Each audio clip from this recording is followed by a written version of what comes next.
Hello everyone. आज इस video में हम लोग बात करेंगे principle of inheritance and variation के बारे में।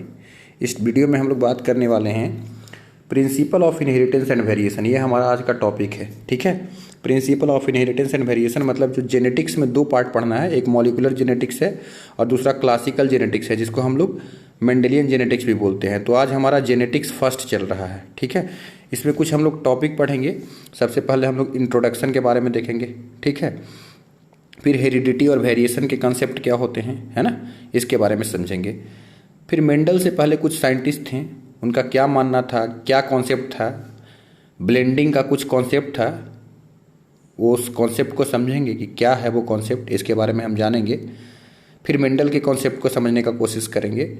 कुछ जेनेटिक्स में टर्म होता है, जेनेटिक्स के गहराई में जाने से पहले हमें कुछ टर्म्स जैसे जीनोटाइप होता है, फिनोटाइप होता है, हेट्रोजाइगस, होमोजाइगस, ठीक है। उसके बाद फिर आपका जाकर के multiple allelism, pleiotropism, genes, genotype, phenotype, बहुत सारे टर्म होते हैं। तो वो सारी चीज़ें हमें समझना पड़ता है। वो सब हम लोग, बहुत सारा टर्म है, वो सारे टर्म्स को हम बताएंगे आपको, ठीक है।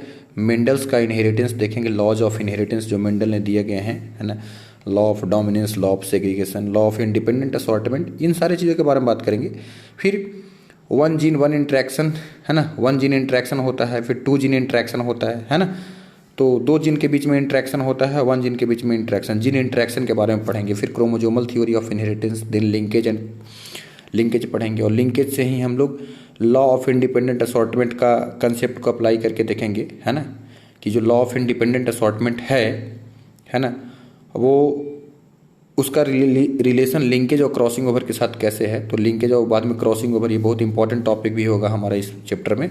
फिर सेक्स डिटर्मिनेशन, है ना, डिफरेंट ऑर्गेनिज्म हो गया, जैसे ड्रोसोफिला हो गया, या फिर बर्ड्स में कैसे हो गया, या फिर ह्यूमन बींग्स हो गया। डिफरेंट ऑर्गेनिज्म में सेक्स को डिटरमिन करने का, कौन मेल होगा कौन फीमेल होगा, उसका क्या तरीका होता है, इसके बारे में बात करेंगे।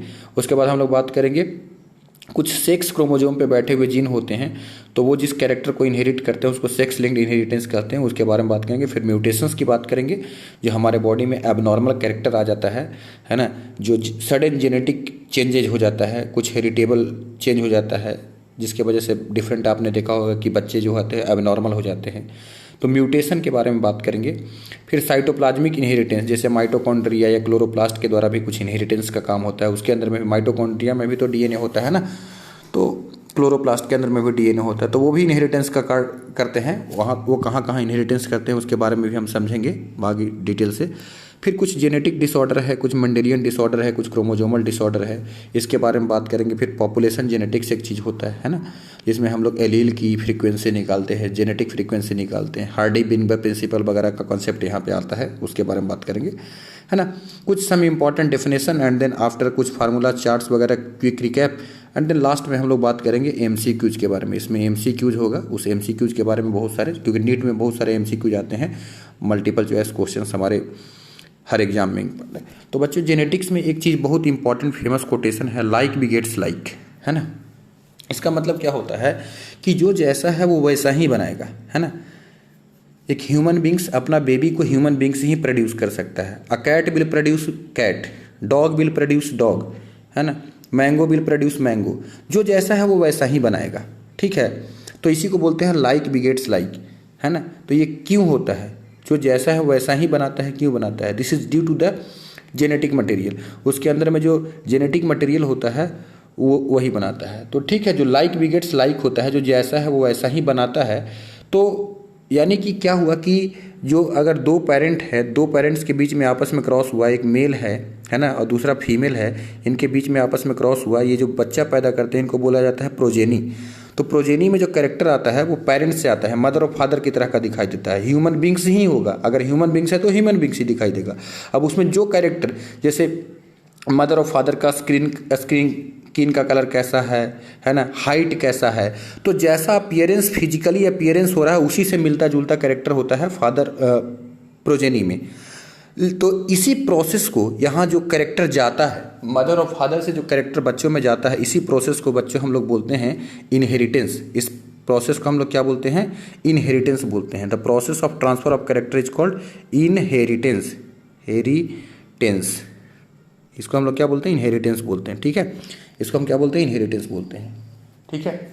अब आप कभी देखे होंगे कि अगर एक ही माता पिता से कई सारे बच्चे होते हैं, है ना, जैसे दो भाई है ना, ये दो भाई है ना, इन दोनों के बीच में ये जो दो भाई हैं, मान लीजिए दो ब्रदर है ना, ये दोनों एक ही माता पिता से आए हुए हैं, एक ही मदर और फादर के प्रोडक्ट हैं, लेकिन इनमें थोड़ा बहुत तो डिफरेंस होता है ना।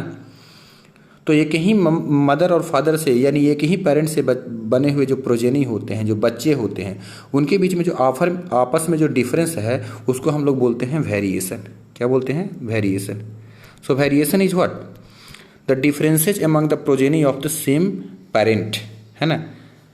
भाई एक ही पेरेंट से दो प्रोजेनी आए, फिर भी उसके बीच में डिफरेंस हो गया, तो वो डिफरेंस क्यों हो रहा है ये बात हमको समझना जरूरी है। वो डिफरेंस क्यों हो रहा है वो बात हमको समझना जरूरी है, ठीक है। तो ये डिफरेंस क्यों होता है इसका रीज़न हमको जेनेटिक्स बताता है। जेनेटिक्स में हम समझेंगे बहुत सारे कारण हैं जिसका रीज़न हमें समझना पड़ेगा, है ना, कि जैसे क्रॉसिंग ओवर होता है, म्यूटेशन होता है, ठीक है, तो इन्वायरमेंटल फैक्टर होता है, तो कई सारे कारण हैं, वो सारे कारण को हम जेनेटिक्स में पढ़ते हैं।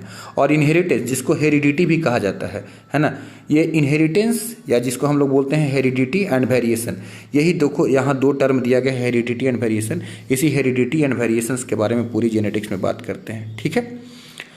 तो इनके बारे में हम डिटेल से बात करने वाले हैं, ठीक है। लेकिन इसको हम डिटेल में जाने से पहले कुछ हम आपको बातें बताना चाहते हैं, वो आपके लिए बहुत इंपॉर्टेंट होगा, उसको ज़रा ध्यान से समझिएगा, ठीक है। ध्यान से क्या समझना है उसको मैं आपको बताता हूँ, ठीक है।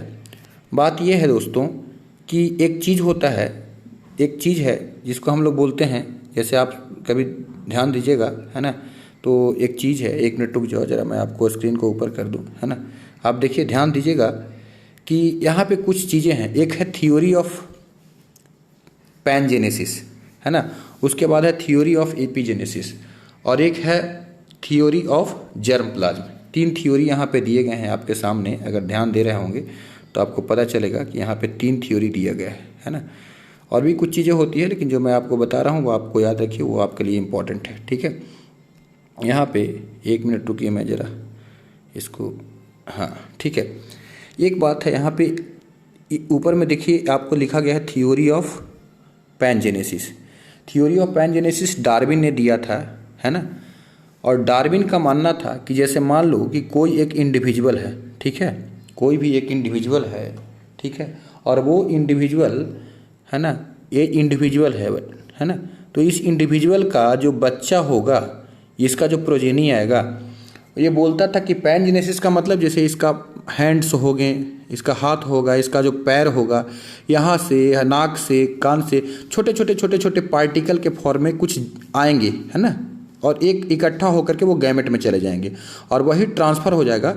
मतलब नाक वाला कैरेक्टर, कान वाला, मुंह वाला, यानी आपके बॉडी में जितने भी पार्ट्स होते हैं वो सब जगह से एक एक पार्टिकल टूट करके आएंगे, है ना, और एक जगह इकट्ठा हो जाएंगे, एग्रीगेट हो जाएंगे, है ना। और वही जा करके फिर उसी तरीके से मदर में भी होगा, और वो एग्रीगेट हो जाएंगे और उसमें आपका बच्चा आएगा, दोनों कैरेक्टर अपीयर हो जाएगा। लेकिन एक्सपेरिमेंटली ऐसा नहीं देखा गया, तो इसको डिस्प्रूव कर दिया गया। बिजमैन नाम के एक साइंटिस्ट थे, बिजमैन ने डिस्प्रूव कर दिया इसको। देखो, अगस्त बिजमैन नाम था उनका, उन्होंने डिस्प्रूव कर दिया। तो बस यही था कॉन्सेप्ट, है ना। इसको हम लोग बोलते हैं पैनजेनेसिस या पैनजीन्स बोलते हैं, है ना, या पैनजेनेसिस बोलते हैं, जेम्यूल फॉर्मेशन बोलते हैं, जिसमें डिफरेंट हमारे बॉडी के, जैसे हाथ है, पैर है, नाक है, कान है, मुंह है, आपके बॉडी के डिफरेंट पार्ट्स से छोटे छोटे चीज़ आते हैं और एक नए बॉडी का आपका पार्ट का फॉर्मेशन करते हैं, नए इंडिविजुअल का फॉर्मेशन करते हैं, तो उसको जेम्यूल या पैनजीन्स बोलते हैं, ठीक है। ऐसा मानना था, ये ऐसा थ्योरी जो था वो डार्विन्स के द्वारा दिया गया था। इसको थ्योरी ऑफ पैनजेनेसिस कहते हैं। बस याद रखना किसने दिया था, ये याद रखना, है ना, ये भी इंपॉर्टेंट है। और कॉन्सेप्ट भी मैंने बता दिया। देखो, लिखा गया है कि according to him each part of the body produce the minute particles called the gemmule, है ना। ये माइन्यूट पार्टिकल यानी कि हर एक पार्ट से, यानी कि हाथ से आ गया, पैर से आ जाएगा, ठीक है, नाक, कान, जितने भी बॉडी का है प्रत्येक पार्ट एक माइन्यूट पार्टिकल बनाएगा, कहीं हर जगह से थोड़ा थोड़ा आकर के, तो इसी को बोलते हैं पैनजेनेसिस। दूसरा है बेटा इपीजेनेसिस, है ना, थ्योरी ऑफ, इसको वॉल्फ ने दिया था। एक इनका क्या कहना था, अकॉर्डिंग इन्होंने बोला, है ना, कि according to this idea neither egg nor sperm had a structural, है ना, ह्यूमन कूलस, बट हाँ ये जो है इन्होंने बताया, इन्होंने एक बहुत इंपॉर्टेंट कॉन्सेप्ट बताया कि जो हमारा बॉडी होता है ना, इन्होंने बताया कि जो हमारा बॉडी होता है ना, वो हमारा बॉडी का फॉर्मेशन कैसे होता है। तो ज़रा ध्यान दीजिएगा, हमारे बॉडी का फॉर्मेशन कैसे होता है कि जो एग होता है या स्पर्म होता है ना, वो हमारे बॉडी का स्ट्रक्चरल पार्ट नहीं है। जो गैमेट है वो गैमेट के अंदर में, मतलब मैं तुमको समझाता हूँ, अगर इसको मैं कह करके समझाऊँ कि इनका ये मानना था कि जैसे ये हमारा गैमेट है, स्पर्म है, तो स्पर्म के अंदर में है ना, स्पर्म के अंदर में ही एक छोटा सा बेबी होता है ना, एक छोटा सा बेबी होता है, ठीक है, ये बेबी हो गया, ठीक है, इस तरीके से बेबी होता है, ठीक है। अब यही बेबी जो होता है वो डेवलप करके आगे चल के नया बन जाता है। मतलब ये कितना अनवांटेड चीज़ बोल रहा है, ऐसा हो सकता है क्या? तो ईपीजेनेसिस वाला जो थ्योरी है वो भी गलत साबित हो गया था। तो ईपीजेनेसिस ये बोला कि स्पर्म होता है तो उसमें छोटा सा एक मतलब बेबी का स्ट्रक्चर होता है, यही कह रहा है, उसको बोलते हैं ह्यूमनकुलस, है ना, होमनकुलस, ठीक है। तो ये चीज़ स्ट्रक्चर था, ये भी गलत हो गया, ठीक है। वो आगे दिया गया था एक ब्रिजमैन के द्वारा जर्म प्लाज्म थ्योरी दिया गया था, germ plasm theory August Weismann दिया था। इन्होंने बोला कि जर्म प्लाज्म का मतलब, जर्म मतलब हो गया जर्मिनल सेल यानी गैमेट जिसको बोलते हैं। तो जर्म प्लाज्म का जो थ्योरी है वो क्या बताता है कि जैसे कोई भी सेल है तो उसके अंदर में जो प्लाज्म होता है यानी जो उसके प्रोटोप्लाज्म होते हैं वही नए बॉडी का फॉर्मेशन करते हैं, वही जो होते हैं वो देखो यहाँ लिखा गया है कि Bridgeman propose that the theory of germ plasm according to which, है ना, the changes which affect the germ plasm are heritable and the change which affect the somatoplasm are non heritable. यानी कि जो चेंजेस जर्म प्लाज्म में होगा, germ plasm किसको बोलते हैं? जो गैमेट में जो आपका प्लाज्म होता है, जो गैमेट में जो प्रोटोप्लाज्म होता है उसको हम लोग बोलते हैं जर्म प्लाज्म। तो ये बात आपको समझ में आ गई, बहुत सिंपल सी बात थी। अब यहाँ पे कुछ चीज़ें हैं जिसको हमको समझना है, जैसे कैरेक्टर क्या होता है, ट्रेट क्या होता है, यूनिट फैक्टर क्या होता है, alleles, phenotype, genotypes, homozygous, heterozygous, dominant, recessive, ये सब कुछ कैरेक्टर है, ये सब कुछ वर्ड है आपको समझने पड़ेंगे। जैसे कि कैरेक्टर क्या होता है, कैरेक्टर जो होता है वो कोई बॉडी का पर्टिकुलर फीचर है। जैसे हमने बोला कि हाइट, है ना, हाइट, किसी भी प्लांट का हाइट, तो हाइट क्या हो गया, एक कैरेक्टर हो गया। लेकिन हाइट के अल्टरनेटिव फॉर्म हो सकते हैं, जैसे कि शॉर्ट हाइट बोला, है ना, या डॉर्फ बोला, DWARF, डॉर्फ, है ना। तो ये दोनों जो अल्टरनेटिव फॉर्म हो गया उसको हम लोग बोलेंगे ट्रेट, ठीक है। जैसे हमने बोला कि स्किन कलर, तो स्किन का जो कलर है, स्किन का कलर जो है वो करेक्टर हो गया। लेकिन अब बोला कि किसी ने ब्लैक का स्किन है, किसी का वाइट स्किन है, तो ये जो ब्लैक और वाइट है ये ट्रेट हो गया। यानी एक ही कैरेक्टर के जो अल्टरनेटिव फॉर्म आ रहे हैं उसी को। सो कैरेक्टर क्या है, आपके बॉडी का कोई पर्टिकुलर फीचर है, ठीक है। जैसे हमने मान लीजिए कि अगर हमने आपको बोला, ठीक है, और भी कुछ एग्जाम्पल लेकर के हम देखते हैं। जैसे हमने बोला आपको कि जैसे कि हमने बोला आपको फ्लावर का पोजीशन, है ना, फ्लावर पोजीशन, तो फ्लावर का पोजीशन क्या हो जाएगा, ये कैरेक्टर हो जाएगा, है ना।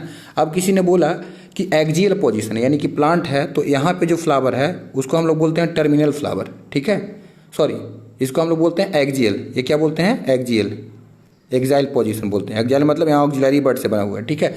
और टर्मिनल मतलब जो ऊपर में फ्लावर बनेगा इसको टर्मिनल बोलते हैं। तो फ्लावर का टर्मिनल है या एक्जियल पोजीशन है, तो ये टर्मिनल और एक्जियल क्या हो गया, ट्रेट हो गया। लेकिन पोजीशन बताया जा रहा है तो पोजीशन में कोई भी चीज़ कंफर्म नहीं कहाँ पे पोजीशन हो गया, तो ये कैरेक्टर हो गया, ठीक है। तो इसी तरीके से कोई कैरेक्टर क्या होता है, बॉडी का कोई फीचर होता है। जैसे किसी ने बोला ह्यूमन का हाइट, तो ह्यूमन का हाइट जो है वो human height is a character. लेकिन अब बोला किसी का हाइट जो है छोटा है, किसी का मीडियम है, किसी का बड़ा है, तो लॉन्ग है, तो जो हाइट है वो कैरेक्टर हो जाएगा। यानी कोई एक पर्टिकुलर फीचर जो है वो कैरेक्टर है और उसके जो डिफरेंट फॉर्म है ना, वो जो होते हैं वो ट्रेट होते हैं। तो कैरेक्टर और ट्रेट में आपको डिफरेंस समझ में आ गई होगी। अब हम लोग आगे बात करते हैं यूनिट फैक्टर की। यूनिट फैक्टर क्या होता है, तो यूनिट फैक्टर का मतलब क्या होता है, यूनिट फैक्टर हम लोग किसको बोलते हैं, जरा ध्यान से समझिएगा। यूनिट फैक्टर किसको कहा जाता है, ठीक है, जिसको हम लोग एलील बोलते हैं, सॉरी, जिसको हम लोग जीन बोलते हैं। आज जिसको हम लोग जीन बोलते हैं, जीन जो होता है, हम लोग बोलते हैं कि जीन जो है वो फैक्टर है जो यूनिट ऑफ इनहेरिटेंस कहलाता है। जीन को हम लोग क्या बोलते हैं, जीन का कई तरीके से डेफिनेशन देखते हैं, लेकिन जीन को कहते हैं unit of inheritance. Unit of inheritance बोलते हैं। यानी इनहेरिटेंस करने के लिए जो फैक्टर रिस्पॉन्सिबल है वो जीन है। तो जीन जिसको आज हम लोग बोलते हैं उसी को मेंडल बोलता था फैक्टर, क्योंकि मेंडल्स को उस समय जीन वगैरह का कुछ क्रोमोजोम वगैरह तो डिस्कवरी हुई नहीं थी। तो उन्होंने बोला कि जो मदर और फादर से, जैसे मान लीजिए कि मेल और फीमेल जो है इनके बीच में आप क्रॉस करवाते हैं तो इसका जो प्रोजेनी बनता है, इसके अंदर में जो कैरेक्टर आता है उस कैरेक्टर के लिए उन्होंने बोला कि कोई फैक्टर रिस्पॉन्सिबल है, तो उसी को उन्होंने यूनिट फैक्टर बोलता था। और आज जिसको हम कह देते हैं कि वो जीन है। अब ये जीन के बारे में बहुत डिटेल से आगे बात करने वाले हैं, बस अभी थोड़ा देर के लिए आप वेट कीजिए कि जीन क्या होता है, इसके बारे में हम डिटेल से आगे बात करेंगे, ठीक है। अब हम लोग पढ़ते हैं कि एलील क्या होता है, ठीक है। तो एलील जैसे हमने बोला कि जो कैरेक्टर होता है ना, कैरेक्टर होता है, कैरेक्टर के जो अल्टरनेटिव फॉर्म होते हैं, है ना, कैरेक्टर के जो अल्टरनेटिव फॉर्म होते हैं यानी कैरेक्टर के जो डिफरेंट फॉर्म होते हैं उसको आपने क्या बोला, ट्रेट, ठीक है। तो उसी प्रकार से जब आपने बोला कि जीन होता है ना, जीन होता है, तो जीन के भी कुछ अल्टरनेटिव फॉर्म होते हैं, उसको बोला जाता है एलील। क्या बोला जाता है, एलील, ठीक है। तो एलील क्या होता है, जैसे मान लीजिए कि अगर हमने बोला कि कैपिटल टी है ना, कैपिटल टी जो होता है ये एक जीन है ना, एक जीन है ना। और ये जो कैपिटल टी जीन है वो टॉलनेस को रिप्रेजेंट कर रहा है, प्लांट में टॉलनेस को रिप्रेजेंट कर रहा है। और स्मॉल टी क्या रिप्रेजेंट कर रहा है, शॉर्टनेस को रिप्रेजेंट कर रहा है, SHORT, शॉर्ट, या इसको बोल सकते हैं ड्वार्फ, ड्वार्फ बोल सकते हैं, ठीक है। तो ये दोनों जो है वो हाइट को ही रिप्रेजेंट कर रहे हैं। तो यहाँ पे कैरेक्टर क्या हो गया, यहाँ पे कैरेक्टर हो गया हाइट, यहाँ पे कैरेक्टर क्या हो जाएगा, हाइट। लेकिन हाइट के जो दो डिफरेंट फॉर्म है, शॉर्ट और टॉल और शॉर्ट, ये हो गए ट्रेट। तो ट्रेट को कौन रिप्रेजेंट कर रहा है, कैपिटल टी और स्मॉल टी, है ना। तो एक्चुअली क्या कहा जाएगा कि टी एक जीन है और इस टी के दो अल्टरनेटिव फॉर्म है, एक कैपिटल टी हो गया, एक स्मॉल टी हो सकते हैं। किसी ने, अब यहाँ पे दो कैरेक्टर मैं रिप्रेजेंट कर रहा हूँ, हो सकता है मीडियम हाइट हो तो हम टी डैश कह दें उसको, मतलब एलील को एक ही लेटर से रिप्रेजेंट किया जाता है। माने हमने कहा कि कैपिटल ए है तो इसका स्मॉल ए जो हो गया वो एक एलील हो सकता है, कैपिटल ए हो गया वो एलील हो सकता है, इसका हो सकता है A1 एलील हो सकता है, A2 हो सकता है, लेटर वही रहेगा लेकिन थोड़ा अपर केस में रह सकता है, लोअर केस में रह सकता है, या फिर कुछ डैश के साथ, कॉमा के साथ कुछ चेंजिंग हो सकता है। पर मेंडल के भाषा में आपको दो ही लेटर लिखना है, या तो कैपिटल लेटर लिखना है या तो स्मॉल लेटर लिखना है। जो कैपिटल लेटर से लिखते हैं उसको हम लोग बोलते हैं डोमिनेंट एलील, और इसको हम लोग बोलते हैं रिसेसिव एलील, इसको बोलते हैं हम लोग RA, रिसेसिव एलील, और this is called dominant allele. इसको हम ऊपर लिख दे रहे हैं डोमिनेंट एलील, इसको हम लोग क्या बोलेंगे, डोमिनेंट एलील, ठीक है, समझ में आ गया। इसको हम लोग क्या बोलते हैं, डोमिनेंट एलील। तो I think this thing is absolutely clear, है ना। फिर से मैं आपको समझाता हूँ क्या है ना। तो एलील समझ में आ गया। एलील क्या होता है कि जीन का अल्टरनेटिव फॉर्म होता है, ठीक है। जैसे अगर हाइट को रिप्रेजेंट करना है, ध्यान से समझिए इसको, है ना, अगर हाइट को रिप्रेजेंट करना है तो हाइट को रिप्रेजेंट करने के लिए आप क्या बोलोगे, हाइट को रिप्रेजेंट करने के लिए या तो आप टॉल बोलोगे, टॉल हाइट बोलोगे, या मीडियम हाइट बोलोगे, या शॉर्ट हाइट बोलोगे। पर यहाँ मैं शॉर्ट ही बोलता हूँ क्योंकि हमको मेंडल के भाषा में कुछ बातें करनी है, ठीक है। तो हाइट को रिप्रेजेंट करने के लिए जो डिफरेंट फॉर्म होता है उसके लिए जो फैक्टर रिस्पॉन्सिबल है उसको हम लोग बोलते हैं एलील, ठीक है। तो एलील क्या है, जीन का ही तो एक फॉर्म है ना भाई। जीन भी किसी एक पर्टिकुलर चीज़ को रिप्रेजेंट करता है और एलील भी कुछ पर्टिकुलर चीज़ को रिप्रेजेंट कर रहा है ना। तो एलील जो होता है, जैसे कि आप कैरेक्टर के लिए कैरेक्टर के अल्टरनेटिव फॉर्म को बोले ट्रेट, तो उसी प्रकार से जीन के यानी टी जीन के दो अल्टरनेटिव है, एक कैपिटल टी है, एक स्मॉल टी है। ए जीन के दो अल्टरनेटिव है, कैपिटल ए है, स्मॉल ए है ना। दो ही नहीं हो सकता है, दो से ज़्यादा भी हो सकता है, पर मैं अभी दो बता रहा हूँ तो दो ही समझिए, ठीक है, समझ में आ गया। अब हम पढ़ते हैं कि जीनोटाइप और फिनोटाइप क्या होता है। बाकी तो आपको क्लास में करवाता हूँ ऑनलाइन, तो उसमें तो आपको सब समझ में आती होगी, है ना, तो ज़्यादा कुछ है नहीं इसमें लफड़ा। अब आपको समझना है कि जीनोटाइप और फिनोटाइप क्या होता है। तो जीनोटाइप और फिनोटाइप दो चीज़ें समझना है ना। देखिए, कोई भी जो प्लांट है, मेंडल बोलता था कि कोई भी जो जीन होता है वो पेयर में होता है, यानी जाइगोट में क्या होते हैं, पेयर में होते हैं। जाइगोट में क्या होते हैं, पेयर में। अब वो पेयर में या तो कैपिटल टी हो सकता है, मैं टी तो एक बता रहा हूँ जैसे कि हाइट को रिप्रेजेंट कर रहा हूँ, टॉल और शॉर्ट को। ऐसे कोई भी कैरेक्टर ले सकते हैं। जैसे हमने कलर ले लिया तो या कलर ले लिया है तो यानी कि येलो कलर हो सकता है, तो कैपिटल वाई कैपिटल वाई लिख सकते हैं, ठीक है। स्मॉल वाई लिख सकते हैं। तो उसी प्रकार से अगर अब मैं हाइट को रिप्रेजेंट कर रहा हूँ तो हाइट को रिप्रेजेंट करने के लिए मैंने कैपिटल टी लिख दिया है ना, या कैपिटल टी स्मॉल टी लिख दिया। ये दोनों के पौधे के बीच में क्रॉस करवा सकते हैं, तो इसको बोलेंगे टॉल प्लांट और इसको बोलेंगे शॉर्ट प्लांट, ठीक है। तो अगर मेंडल बोलता था कि कैपिटल टी प्लांट रहेगा दो, तो इसमें कितने एलील है? 2 एलील है, तो 2 एलील होता है, यानी कि एलील जब पेयर में होते हैं, है ना, तो इसको आप क्या बोलोगे? जाइगोटिक कंडीशन बोलोगे, है ना। ये जाइगोट को रिप्रेजेंट करता है। तो अब जाइगोट को रिप्रेजेंट करता है लेकिन दोनों सेम टाइप का एलील है, इसलिए इसको बोलेंगे होमोजाइगस। क्या बोलेंगे? होमोजाइगस, ठीक है। और अगर कैपिटल टी स्मॉल टी है तो इसको बोलेंगे हेटेरोजाइगस। क्या बोलेंगे इसको? हेटेरोजाइगस,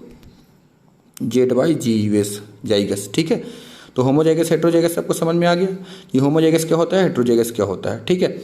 अब उसी प्रकार से आपको जीनोटाइप और फिनोटाइप निकाला। देखना, मेंडल बोलता था कि ये भी पौधा टॉल है, ये भी प्लांट क्या है आपका? टॉल है, और ये भी प्लांट टॉल है ना, लेकिन दोनों बाहर से देखने में बराबर लगेगा। मान लो इस पौधे का हम 9 इंच मान लेते हैं कि इसका हाइट है, तो इस पौधे का भी 9 इंच ही हाइट होगा, इसमें कम नहीं होगा। यानी बाहर से देखने में दोनों पौधा पता नहीं चलेगा, लेकिन अगर इनका जेनेटिक कंस्टिट्यूशन देखें तो एक कैपिटल टी है, दूसरा कैपिटल टी स्मॉल टी है ना। तो जीनोटाइप जो होता है जेनेटिक कंस्टिट्यूशन को रिप्रेजेंट करता है, और फिनोटाइप जो होता है वो एक्सटर्नल मार्फोलॉजी को, यानी बाहर से देखने में कैसा लगेगा। तो बाहर से देखने में तो दोनों एक ही तरह का पौधा लग रहा है, पर इंटरनल उसका जो डीएनए का जो कंपोजिशन है, जो जेनेटिक कंपोजिशन मैं कह सकता हूँ उसका, वो अलग अलग है ना। उसका जो जेनेटिक कंपोजिशन है वो अलग अलग है ना। तो मैं कह सकता हूं कि 2 डिफरेंट फिनोटाइप को बियर करने वाला, जो 2 सेम फिनोटाइप हैं उसके 2 डिफरेंट जीनोटाइप हो सकते हैं। समझ में आया कि नहीं? अगर किसी भी 2 ऑर्गेनिज्म का फिनोटाइप बराबर है ना, बाहर से देखने में एक ही लग रहे हैं, तो जरूरी नहीं कि उसका जीनोटाइप भी सेम होगा। क्योंकि मैं बोला देखो, ये भी बाहर से देखने में टॉल लगेगा और बाहर से देखने में ये भी पौधा टॉल लगेगा, लेकिन अंदर में क्या है? कैपिटल टी स्मॉल टी है एक बात। तो ये जो अंदर वाला जो चीज़ है इसको जीनोटाइप बोलते हैं, और बाहर से देख रहे हो तो उसको फिनोटाइप बोलेंगे, ठीक है। अब इस कंडीशन में तो इसको होमोजाइगस, तो होमोजाइगस भी क्लियर हो गया, और अगर कैपिटल स्मॉल है तो इसको बोलेंगे हेटेरोजाइगस, ठीक है। अब ऐसा क्यों हुआ? तो होता क्या है, जरा ध्यान से समझिएगा इसको। होता क्या है जरा ध्यान से समझिएगा, एक बात मैं बताना चाहता हूँ। होता क्या है कि जो हेटेरोजाइगस कंडीशन और होमोजाइगस, 2 चीज़ मैं बात बता रहा हूँ। अब यहाँ पे क्या होता है, कैपिटल टी स्मॉल टी दोनों साथ में जब रहते हैं, है ना, तो इस समय एक फैक्टर जो होता है, जैसे मैं कह रहा हूँ कि पौधा टॉल हो गया, तो जो शॉर्ट वाला कैरेक्टर है वो हाइड कर गया, छिप गया। तो इसका मतलब जो टॉल वाला है वो छोटे वाला कैरेक्टर को छिपा दिया, छोटे वाला कैरेक्टर को नहीं आने दिया। तो कैपिटल टी को हम लोग बोलेंगे डोमिनेंट एलील। इसमें 2 एलील है ना, इसको हम लोग बोलेंगे डोमिनेंट एलील, ठीक है। और स्मॉल टी को क्या बोलेंगे? रिसेसिव एलील, रिसेसिव, ठीक है। तो डोमिनेंट एलील और रिसेसिव एलील किसको बोलते हैं आपको समझ में आ गया, क्लियर है ना। डोमिनेंट एलील और रिसेसिव एलील किसको बोलते हैं ये आपको समझ में आ गया, ठीक है। तो यहाँ पे 2 बात लिखा गया, डोमिनेंट क्या होता है, रिसेसिव क्या होता है। डोमिनेंट कोई कैरेक्टर नहीं होता है, डोमिनेंट जो होता है वो ट्रेट होता है, क्योंकि आप एलील को रिप्रेजेंट कर रहे हो। एलील का रिलेशन किससे है? ट्रेट से, ठीक है। और जीन का रिलेशन किससे है? जीन इज डायरेक्टली तो कैरेक्टर, है ना। तो ये सारे टर्म्स आपको समझ में आ गए होंगे, बाकी मैं लेक्चर में क्लियरिफाई कर चुका हूँ एग्जाम्पल दे करके। अब आगे हम लोग इसके बारे में 7 कैरेक्टर मेंडल्स के द्वारा स्टडी किया था। कौन सा कैरेक्टर किस जीन पे प्रेजेंट है इसके बारे में हम बात करेंगे, है ना। और डोमिनेंट और रिसेसिव फॉर्म जो है वो दिया गया है, आप उसको पढ़ लीजिएगा। तो चलिए नेक्स्ट वीडियो में मिलते हैं। आज के लिए हम यहीं पे वीडियो को स्टॉप करते हैं। Thank you for watching my video, ठीक है। नए वीडियो के लिए सब्सक्राइब कर दीजिए चैनल को, आपको नोटिफिकेशन मिलते रहेगा, ठीक है। चलिए बहुत बहुत धन्यवाद।